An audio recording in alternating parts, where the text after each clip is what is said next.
1er Thessaloniciens chapitre 5, le verset 16. C'est tout.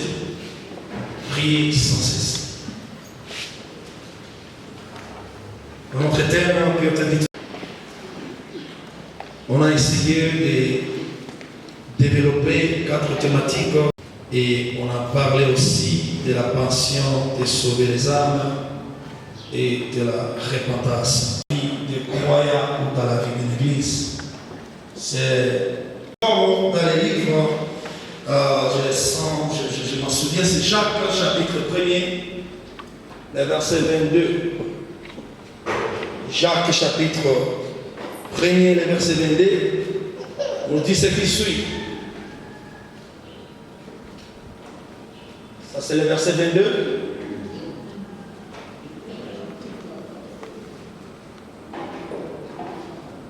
Ça c'est quelle version? 8 secondes. Le verset 21.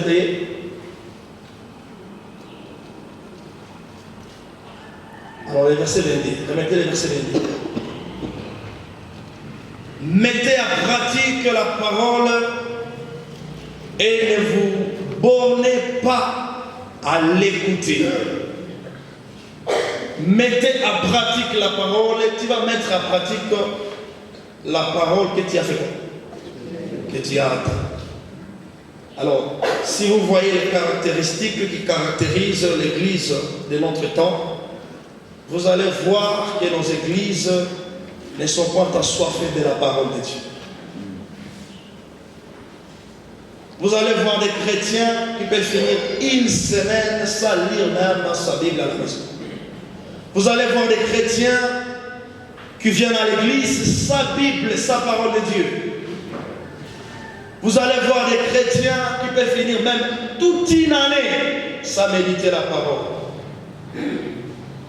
Et la Bible nous dit, mettez à pratique la parole. Tu vas mettre à pratique quelle parole? Quelle parole?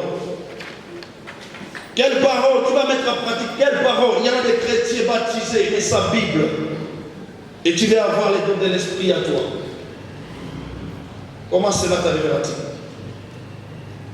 Ce qui nous permet d'atteindre une dimension très élevée, une dimension qui va permettre au don de l'esprit d'agir dans nos vies, c'est la connaissance parfaite de la parole du Christ. Alléluia.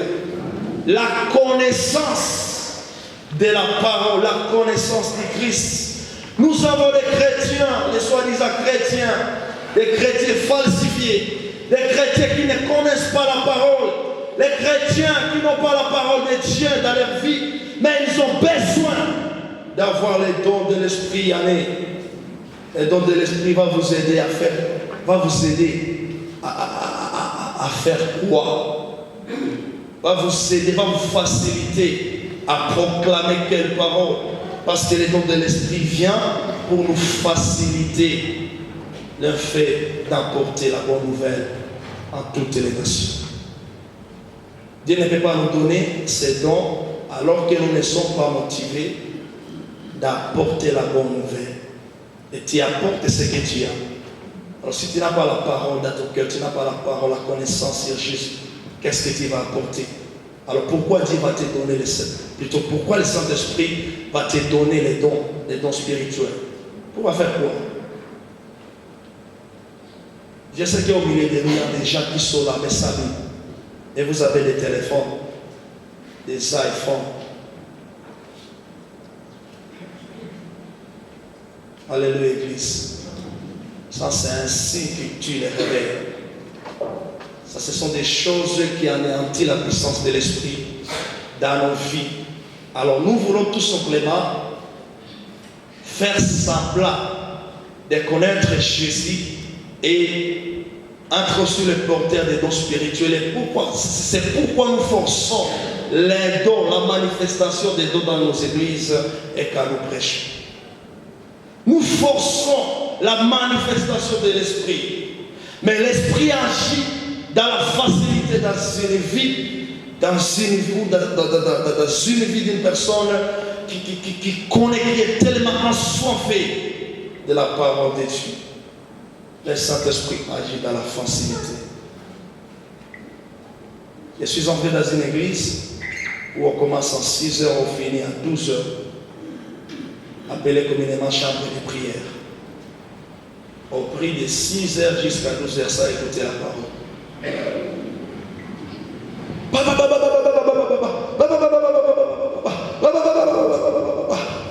De 6 heures jusqu'à 12 heures. Rien de la parole de Christ.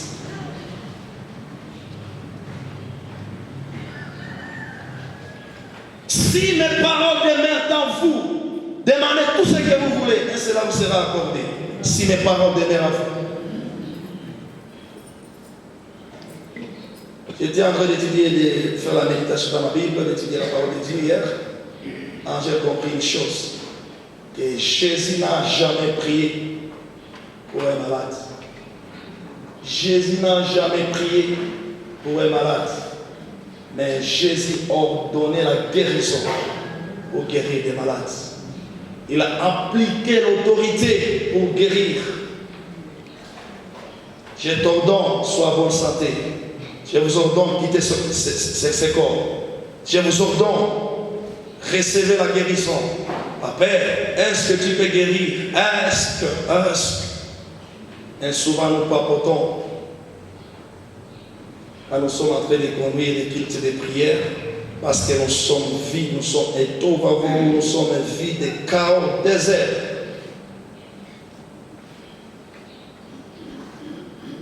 Demande à celui qui est à côté de toi, est-ce que tu as la parole de Christ dans ton cœur? Est-ce que tu as la parole de Jésus dans ton cœur?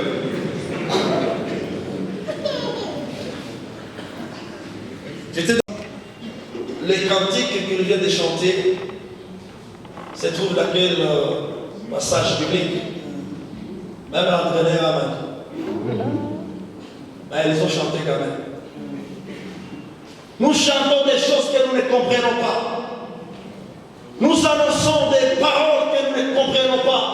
Nous prêchons des prédications que nous ne vivons pas. C'est pourquoi l'Église est devenue superficielle. Nous venons dans les cultes sans savoir pourquoi nous sommes là. Mais quand nous venons assoiffés de connaître et d'avoir, d'acquérir une connaissance, le Saint-Esprit nous donne. Tu es venu ce matin dans ces livres. Tu es motivé par quelle motivation? Est-ce que c'est pour la parole que tu es venu? Est-ce que tu es venu pour la parole? Est-ce que tu as cette parole avec toi? Nous sommes dans Jésus chapitre 1er.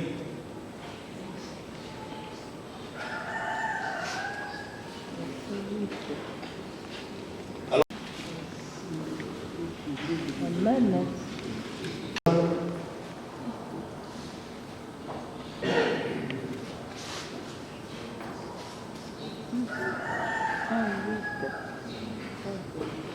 Que ce livre de la loi ne s'éloigne point de ta bouche.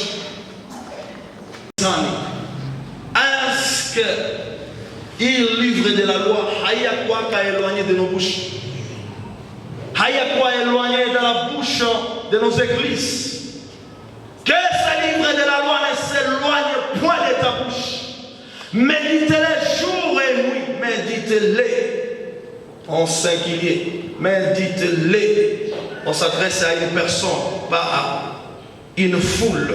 Méditez-les jour et nuit pour agir fidèlement selon tout ce qui y est écrit. Car c'est alors que tu auras du succès dans tes entreprises, c'est alors que tu réussiras. Le succès et la réussite est conditionné. Alléluia. Tu ne peux jamais réussir sans la parole de Dieu à toi. Tu ne peux jamais exercer les dons. Tu ne peux pas opérer dans le surnaturel. Ça, le livre de la loi qui est toujours enregistré dans ton cœur, qui remplit ta bouche. Quand tu parles, tu dégages toujours les paroles venant de cette loi.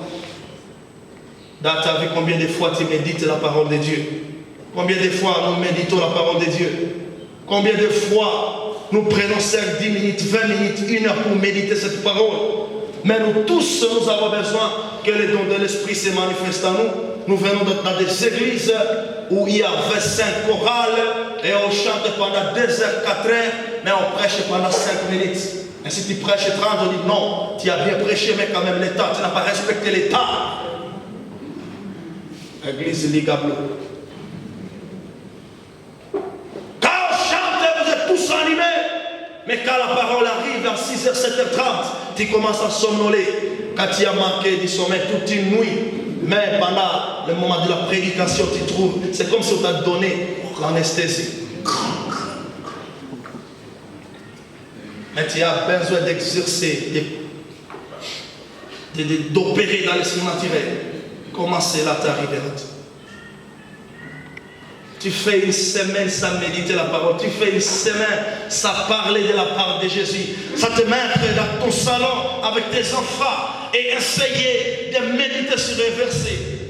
De méditer sur les versets. Mais Seigneur Jésus, nous avons besoin d'un réveil, un réveil, un réveil, un réveil. Venez à nous. Le vrai réveil commence par la soif de la parole de Jésus. Alléluia. Est-ce que vous avez soif de cette parole? Ou nous venons par formalité?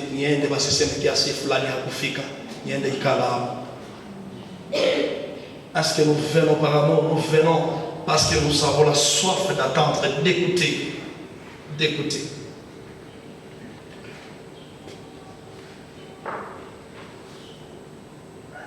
Remettez le verset, mon frère, le verset 9.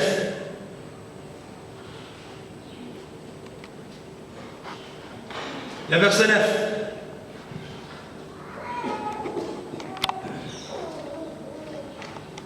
Ne t'ai-je pas donné cet ordre? Fortifie-toi et prends courage. Ne t'effraie point et ne t'épouvante point, car l'Éternel ton Dieu est avec toi dans tout ce que tu entreprendras. Dans tout ce que tu entreprendras. Donc, autrement dit, si le livre de la loi s'éloigne de ta bouche, Dieu n'est pas avec toi. Si tu ne médites pas la parole de Dieu jour et nuit, Dieu n'est pas avec toi. Et tout ce que tu feras, Dieu ne sera pas dedans. Si nous venons dans des cultes pareils, sans le livre de la loi, et que tu n'as pas médité chez toi à la maison, moi les pasteurs, je n'ai pas médité chez moi à la maison, les anciens, les diacres n'ont pas eu le temps de méditer, nous sommes dans un culte karaoké. Alors on peut prêcher et les âmes resteront toujours accablés. On peut implorer la grâce de Dieu, on peut prier sur les malades, on peut prier sur les captifs, mais rien ne se fera. Ce qui nous amène à être extraordinaire et à imposer la nature divine dans ce monde, c'est la pratique de la connaissance de la loi de notre Seigneur. Dans ta maison, il y a une belle maison. Il y a des télévisions, des bons lits, il y a tout. Votre dépôt est rempli de la nourriture. C'est bon, c'est parfait. Dieu fait bien de te bénir. Mais une maison sans Bible. Tu as une Bible déchiquetée. Une Bible à lampeau. Alors que ta maison est un vieux pavé. Une très belle maison. Tu t'habilles bien. Des grâces hyper, des vestes, tu t'habilles bien, des chemises, mais aussi, tu repasses même tes habits. Mais ton cœur, ton âme est dans quel état? Ton âme est dans quel état? Ton âme est dans quel état? L'homme est informé d'un corps, d'un esprit et d'une âme. Et la nourriture du corps, c'est la nourriture que vous mangez chaque jour. La nourriture de l'esprit, c'est la prière, je vais en parler. Et la nourriture de l'âme, c'est la parole. Alléluia. La nourriture de l'âme, c'est la parole. La parole, la parole. Alors posez-vous la question de savoir si votre âme inakula kachakula ya aina gani pendant la journée. Quelle sorte de paroles, Seigneur, ce qui a qu'à dire la journée, Seigneur, c'est dans l'état qu'à mettre un coucou à nourrir. Ce matin, tu as dit, c'est bien. À midi, tu vas manger encore des poulets, c'est bien, c'est parfait, c'est bon. Mais ton âme mange combien de fois par semaine, combien de fois par jour? Combien de fois ton âme mange? Tu manges 6 fois par jour, c'est bien. Dieu a bien fait de te bénir, de te donner la nourriture, le repas que tu manges chaque jour avec tes enfants. Mais ton âme mange combien de fois? Combien de fois? Combien de fois? Combien de fois? Où tu peux fermer ta porte, la porte de votre magasin pour aller t'affermer et méditer la parole parce que ton cœur est en soif. La Bible nous dit dans Jean chapitre 7, le verset 37, que celui qui a soif, mettez ce verset. C'est 7, c'est 7. C'est 7, je pense. 7, les versets 35, 36 et 37. Surtout les versets 37. Ça, c'est les versets. Les versets 37. Les derniers jours, le grand jour de la fête, Jésus, se tenant debout, s'écria, si quelqu'un a soif, qu'il vienne à moi et qu'il boive. Si tu n'as pas soif et que tu ne te forces pas d'aller vers lui, soif qu'il vienne à moi. À coup de quoi, celui qui a soif. C'est la soif de la connaissance qui nous amène à se mettre dans nos salons, dans nos chambres à minuit et méditer la parole pendant 2 heures, 3 heures. C'est la soif de la parole. Et si tu n'as pas soif, tu ne peux jamais réussir à payer tel prix pour ton âme. Alors nous avons des chrétiens qui ont christané, qui ont le Saint-Esprit avec des âmes faibles. Des âmes qui ne mangent pas, des âmes qui sont dans des soins intensifs. Des âmes qui souffrent de bois, des âmes abattues. Et tu es là, tu m'attends. Tu manges seulement une fois la semaine, les dimanches. Mais tu as besoin d'opérer dans les surnaturels. Tu as besoin d'avoir le don de puissance et de guérir les malades et de chasser les démons. Comment ça va t'arriver? Vous voyez, il y en a des personnes ici, des mamans, surtout les mamans. Munaweza kuikala toute une journée mukiteta wengine, mais hamwezi ikala toute une journée à méditer la parole. Sasa unajua fulani, hakuna fulani atatoka hapo, hakuna fulani waligombana jana. Unajua kile ya Mungu ya watu.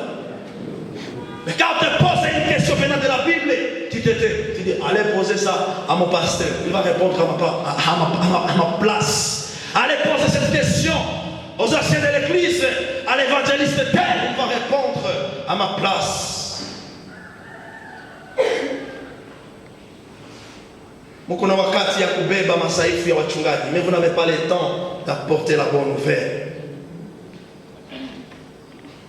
Église, nawaonya.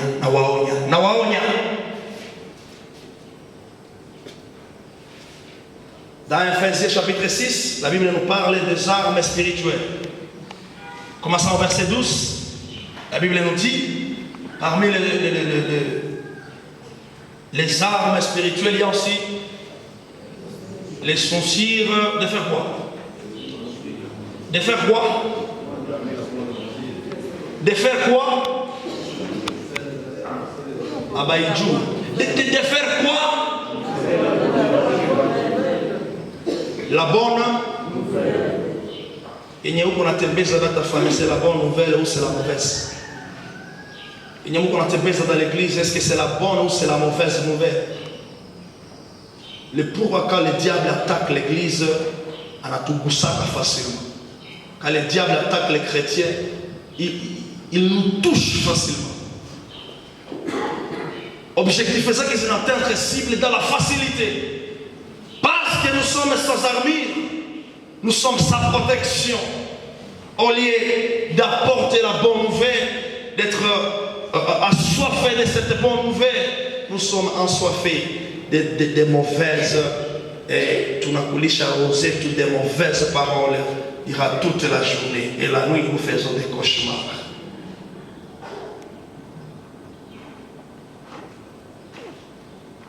Wakati unakutana naka na yeye hapo de route, mnaongea kani? Ukikutana na nyinyi wawili, mnaongea kani? Nikikutana na baba yangu, tunaongea kani?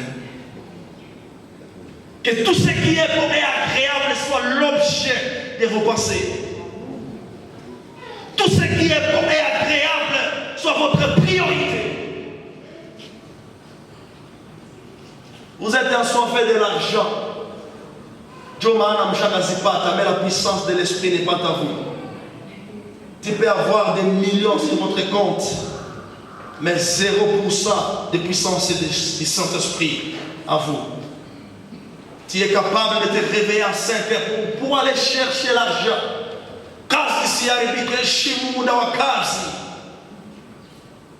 Tu es dans votre boulot de 5 heures jusqu'à 18 heures, les autres jusqu'à 21 heures.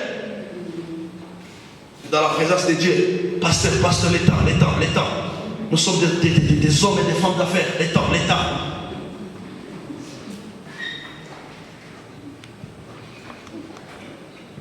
Et plusieurs d'entre nous, on commence à 6h30 pour finir à 8h. Mais tu viens à 7h et tu veux qu'on finisse à 8h juste. Les 30 minutes là. Moi je vais les récupérer.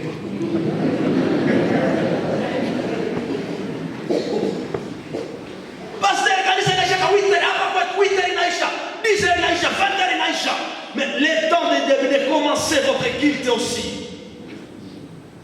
C'est parce que nous ne sommes pas des assoiffés. Si tu es assoiffé de la parole,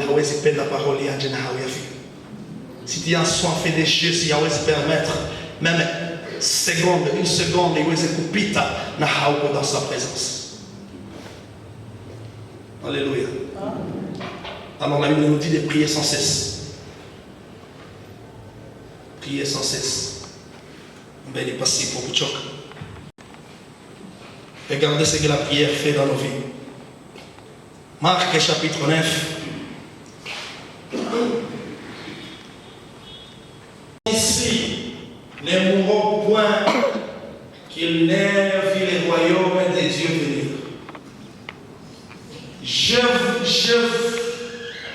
Je vous l'ai dit à vérité, en pas affirmation.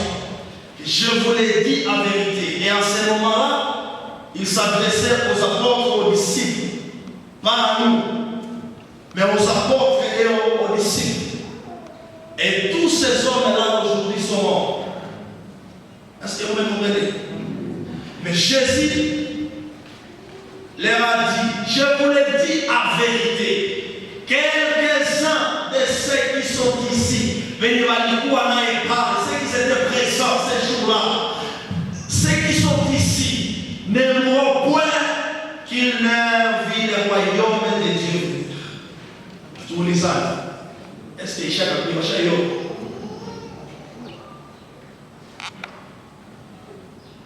La réponse est à c'est non. Mais c'est vrai, quelques-uns ont envie du royaume de Dieu venir. Royaume de Dieu, c'est quoi? Le royaume de Dieu, c'est quoi? Le royaume de Dieu, c'est sa gloire. Le royaume de Dieu, c'est sa puissance. Le royaume de Dieu, c'est sa volonté. Le royaume de Dieu, c'est la manifestation.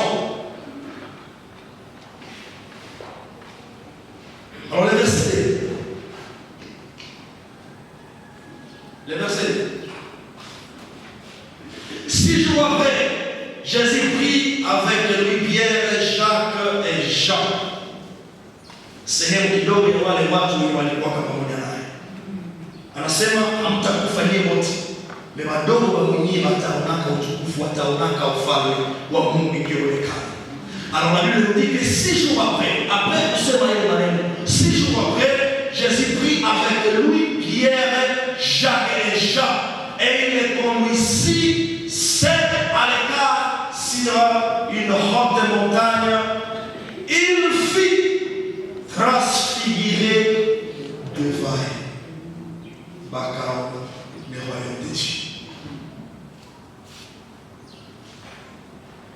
Avant de mourir, Pierre, Jacques et Jean ont vu le royaume de Dieu venir 6 jours après. Parce qu'ils ont eu le temps de prier avec le Seigneur, d'être près de Jésus, quand tu priais. Mais nous avons des chrétiens aujourd'hui, des dirigeants, qui n'ont pas une vie de prière, qui n'ont pas une vie d'intimité avec le Seigneur. Les chrétiens de la paroisse. Quand on te donne les micros ici à l'église, et tu pries et tu vibres vraiment. Et on sent que oui, est mon match.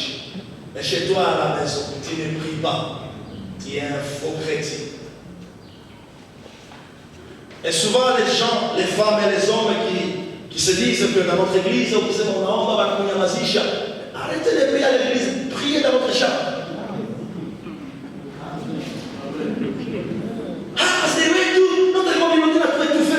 Moi, je prie même en langue dans ma chambre, mais quand je suis ici, je me réserve pour ne pas être un sujet d'escapade à tout faire. Mais dans ma chambre, qui va m'exterminer dans ma chambre? Je suis là, moi seul. Et je ris qu'apprendre des listes, qui va m'exterminer là-bas? Mais quand je le fais ici, vous pouvez m'exterminer parce que je vous dérange. Mais quand je suis seul dans ma chambre, dans mon intimité avec le Seigneur, je parle de tout ce qui m'arrive. Je dis tout ce que je ressens. Nous sommes des faux chrétiens, les chrétiens de l'apparence. Parce que tu ne crois pas, tu as peine, vous faites des mouvements. Hé, mon nom de Jésus. Arrêtez de nous attirer, arrêtez de nous tromper avec une vie hypocrite. À l'église, nous faisons semblant d'être des vrais chrétiens qui sont quiets. Voilà comment dire à l'église de dimanche qu'on met au tacasse tu pries 15 minutes. Mais chez toi à la maison, c'est 5 secondes. Ah, oui, tu nous racontes toute la création. Mais dans ta chambre, chez toi à la maison, est-ce que tu pries? Quand tu pries avant de dormir,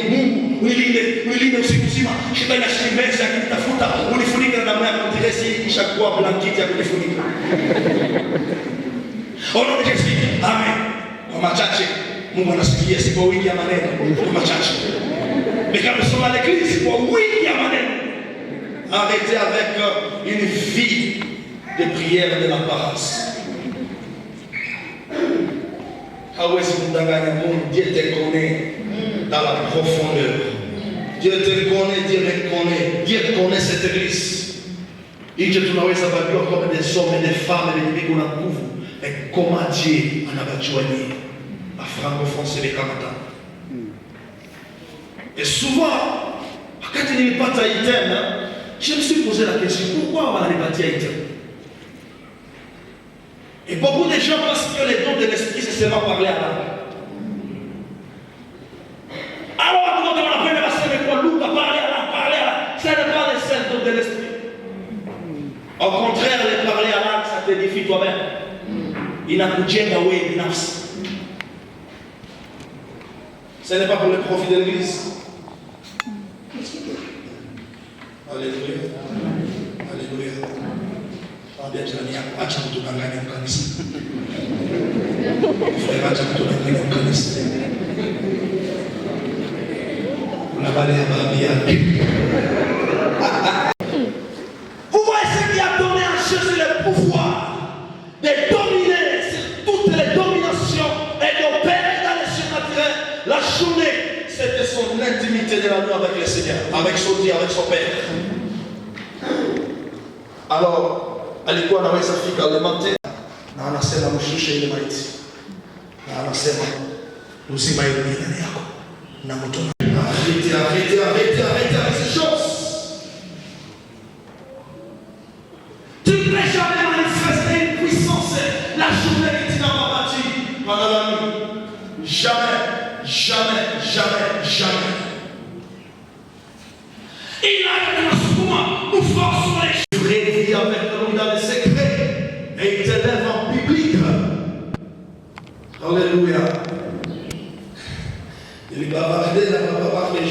Kato et j'étais là. À l'école de à la famille de dimanche. Et je l'ai rencontré chez papa Mika le dimanche. Quand il m'a dit ça, où est-ce qu'on va dire un jour, il avait prêché à Kato. Moi, j'étais là. C'est marrant, excellent. Tu prêchais au niveau de la chair, mais nous étions enfermés dans cette chambre. Et le pasteur Moussama nous avait amené nous saluer. Et j'étais à Kachanga. À Kachanga, aujourd'hui je suis devant vous. C'est suite à ces moments où je peux me tenir ici et vous bénir. Je peux me tenir ici et guérir les malades. Je peux me tenir ici et chasser les démons. Je peux me tenir ici et commander les choses de ce monde. Christ nous appelle à ça pour les cas. Tous les têtiers partout au même moment. Séminaire animalisaka.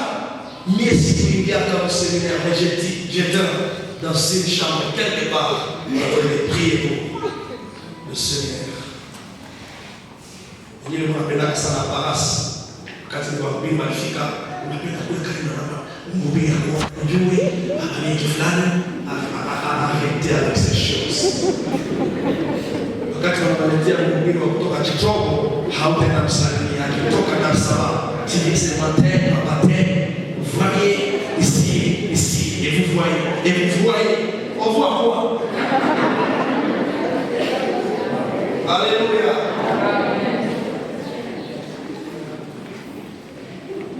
Siku zote unaparaître sana mbele ya watu, et sera toujours absent dans la présence de Dieu.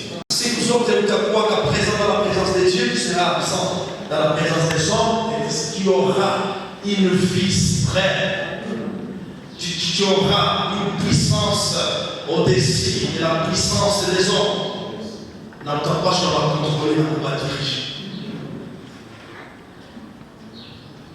Serviteur, l'esprit de feu.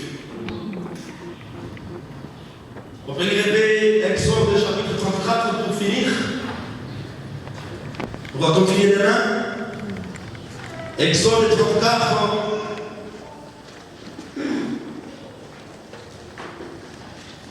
Alors les versets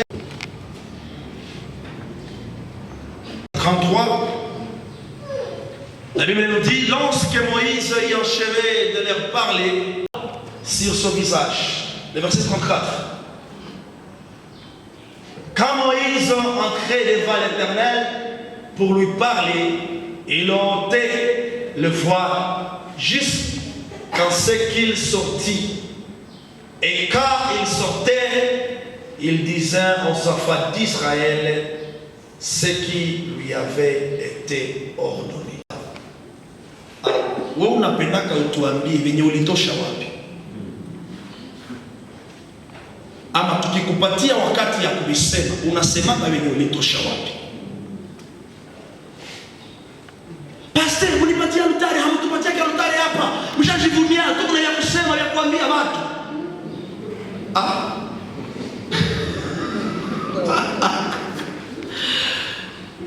Maana utaweza pala zinaela huko.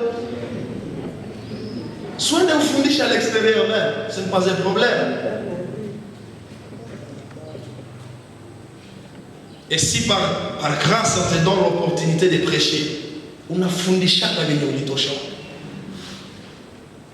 Moïse parle, le verset mon frère. Moïse parlait tout ce que Dieu lui ordonnait de dire aux enfants d'Israël.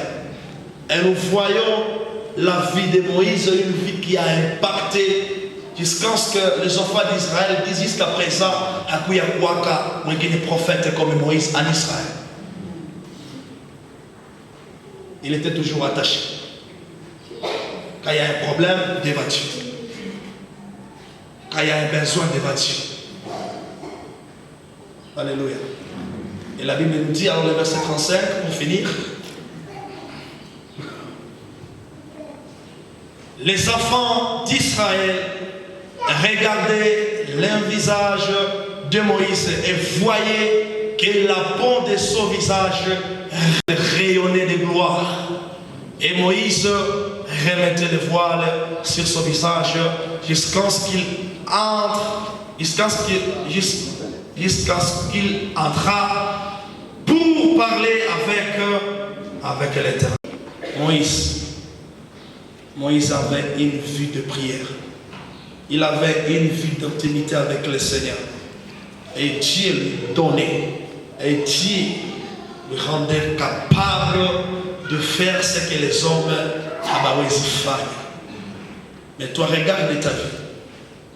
Moïse a fait 40 jours dans la présence de Dieu et Dieu a kamwambukizia sa gloire. Na taifa likiona Moïse linaona que sura ya Moïse haiko tena sura kawaida. Que le visage de Moses rayonnait de gloire. Quand il y a contact avec les hommes, on a ressemblé à Kabale Batu. Et quand il y a contact avec les êtres suprêmes, on a ressemblé à Kazi les maîtres. Le pourquoi mfou anaweza kuwa na uwezo wa kukuangalia na kupredire sur votre avenir. Parce qu'il y a contact avec l'être suprême. Et moi, si je suis vraiment connecté, je suis capable aussi de voir ce que les autres ne voient. Et toi, si tu te connectes à Dieu, tu seras aussi capable de faire ce que les autres ne peuvent jamais faire. Tu seras capable de réaliser, de faire des exploits et de manifester la puissance de Dieu parce que tu as le temps d'être en contact avec lui. Tu es en contact toujours avec les frères, avec les dollars. Pas seulement à l'église, pas seulement devant les gens. Et quand nous sommes seuls dans notre chambre, dans nos maisons, cherchons aussi la face de Dieu. Et Dieu va nous rendre capables. Et nous allons être transfigurés. Nous allons rayonner de et que Dieu nous bénisse. Amen.